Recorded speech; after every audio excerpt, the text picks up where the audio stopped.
Hello friends, मैं नवीन आपका NJ education अड्डा पे स्वागत करता हूं। फ्रेंड, हमने पॉलिटी स्टार्ट किए थे जिसमें हम संविधान की विकास यात्रा के बारे में पढ़ रहे थे। उसी श्रृंखला में ये हमारी तीसरी वीडियो है।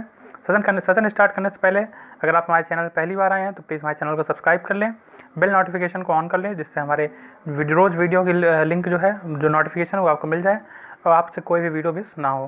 तो चलिए फ्रेंड, हम स्टार्ट करते हैं। हम अब बात करेंगे 1813 का जो एक्ट था, जिसे हम चार्टर एक्ट कहते हैं, वो क्या था, क्यों आया था। तो इस एक्ट के तहत ब्रिटिश ईस्ट इंडिया कंपनी को जो है व्यापारिक एकाधिकार को समाप्त कर दिया गया था। इस दृष्टि से बहुत इंपॉर्टेंट है।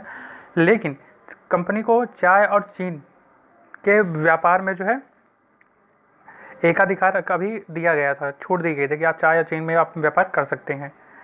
तो फ्रेंड, ये पॉइंट जो है वनडे एग्ज़ाम में, चाहे वो पीसीएस हो, लोअर पीसीएस हो, इनफैक्ट रेलवे, एसएससी, हर एग्ज़ाम में ये क्वेश्चन कई बार आया है कि किस एक्ट के तहत कंपनी को जो है चाय और चीन का में व्यापार करने का अधिकार दिया गया था। तो हमारा जो चार्टर एक्ट था वो 1813 था। नेक्स्ट पॉइंट आता है इसमें कि भारतीय शिक्षा एवं साहित्य पर 1 लाख रुपए खर्च करने की जो है इसमें मंजूरी प्रदान की गई थी। इसके बाद इसमें जो नेक्स्ट आता है कि ईसाई लोगों को भारत में बसने और धर्म अपनाने के प्रचार के लिए जो है यहाँ पे अनुमति प्रदान की गई थी कि वो लोग भारत आएँ। और भारत आने के बाद जो भारत के जो लोग हैं उनको जो ईसाई धर्म के बारे में बताएं और उन्हें ईसाई धर्म बनाने और ईसाई धर्म परिवर्तन में जो है उन्हें उत्प्रेरित करें, या इसलिए जो है ईसाइयों को जो है भारत भेजा गया था। अर्थात 1813 के एक्ट के पश्चात जो है अब ये हो गया था कि इसमें जो अदर जो अभी तक जो केवल कंपनी के व्यापारी ही भारत आते थे, अब उनकी जगह वहाँ के और व्यापारी भी भारत आने लगे। चलिए नेक्स्ट आते हैं। नेक्स्ट हमारा है चार्टर एक्ट 1833। तो अब इस एक्ट में क्या हुआ था, तो इस एक्ट के तहत कंपनी का जो व्यापारिक अधिकार था वो उसको पूर्ण रूप से समाप्त कर दिया गया था। तो यहाँ से दूसरा क्वेश्चन बनेगा कि 1833 के एक्ट में जो है या फिर किस एक्ट में जो है कंपनी के व्यापारिक एकाधिकार को पूर्ण रूप से समाप्त कर दिया गया था। तो वो हमारा एक्ट था 1833। और अगर दूसरा क्वेश्चन बनेगा कि किस एक्ट के तहत जो है कंपनी को चाय और चीन का व्यापार जो है रहने दिया था, तो वो था 1813 का। चलिए नेक्स्ट आते हैं। चाय के व्यापार व चीन के व्यापार को सदैव के लिए समाप्त कर दिया गया था।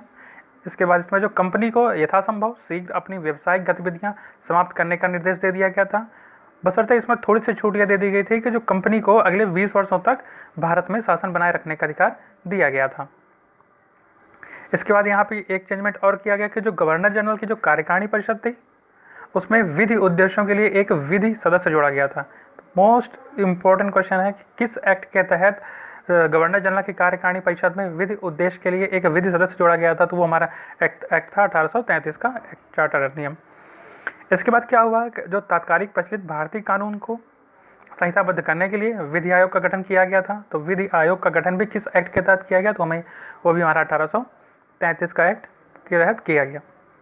मद्रास व बम्बई में जो गवर्नर को कानून निर्माण करने का अधिकार ब्रिटिश भारत के गवर्नर जनरल को जो है सौंप दिया गया था।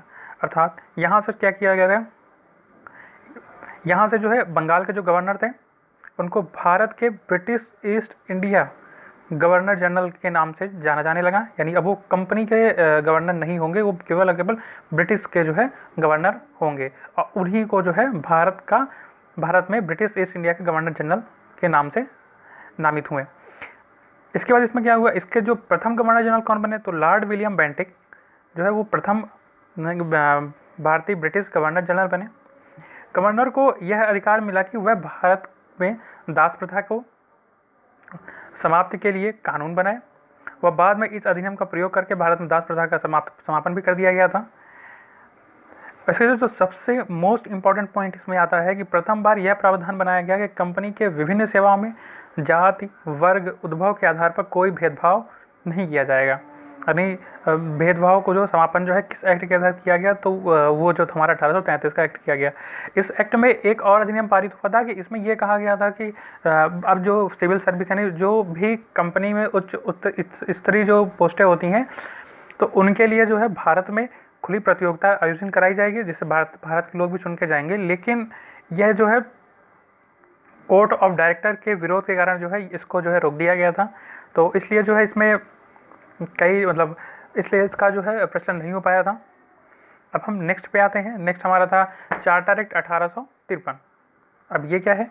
तो चार्टर एक्ट 1853, इस एक्ट के तहत कंपनी के शासन करने के अधिकारों को बढ़ाया गया था, लेकिन एक कोई निश्चित समयावधि नहीं था कि आप जैसे अभी इससे पहले जो एक्ट में यानी 1833 में जो है 20 वर्ष के लिए बढ़ाया गया था, लेकिन 1853 में अनिश्चित काल के लिए बढ़ाया गया था। कोई शायद वो 2 दिन 3 दिन कुछ भी हो सकता था, वो समाप्त कर देते हैं। तो कोई समय सीमा निर्धारित नहीं की गई थी। विधि सदस्य जो अभी जोड़ा गया था 1833 के एक्ट से, उसको जो है पूर्ण सदस्य का दर्जा दे दिया गया था। गवर्नर जनरल की कार्यकारिणी परिषद में विधायी उद्देश्यों के लिए 6 सदस्यों को जोड़ा गया था। बोर्ड ऑफ डायरेक्टर से नियुक्ति का अधिकार वापस ले लिया गया था और सभी नियुक्तियां केवल खुली प्रतियोगिता परीक्षाओं के द्वारा ही आयोजित की जाएंगी। तो ये पॉइंट जो है इस एक्ट का मोस्ट इम्पॉर्टेंट है कि किस एक्ट के तहत जो है खुली प्रतियोगिताएं परीक्षाएं कराने का जो है निर्णय लिया गया।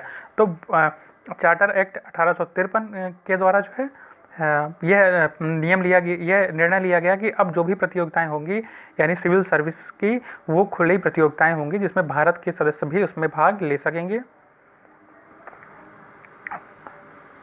अब नेक्स्ट था कि बंगाल, बिहार और उड़ीसा के लिए पृथक राज्य यानी उपराज्यपाल पद का बनाया गया था। तो ये भी कई बार पूछा गया है कि उपराज्यपाल पद किस अधिनियम के तहत आया। तो उपराज्यपाल का पद जो है 1833 अधिनियम के तहत आया। अब इन एक्टों से जो है, जो हमारा जो 1853 का एक्ट है, इससे जुड़े कुछ इंपॉर्टेंट क्वेश्चन हैं जो हर एग्ज़ाम में पूछे जाते हैं। चाहे आप IAS का दीजिए, PCS दीजिए, रेलवे दीजिए, NTPC, कोई भी एग्ज़ाम दीजिए, इसके 4 क्वेश्चन जो हैं मोस्ट इंपॉर्टेंट क्वेश्चन है वो पूछे जाते हैं। पहला क्वेश्चन आता है कि भारत में प्रशासनिक सेवाओं का जनक किसे कहा जाता है। तो कॉर्नवालिस को प्रशासनिक सेवाओं का जनक कहा जाता है, जिन्होंने 1790 में इसको स्टार्ट किया। भारत में सिविल सेवा में प्रवेश का पहली बार प्रावधान कब किया गया? तो 1833। देखिए अब इसको क्वेश्चन 2 तरह घुमाता है कि पहली बार प्रावधान कब किया गया? तो 1833।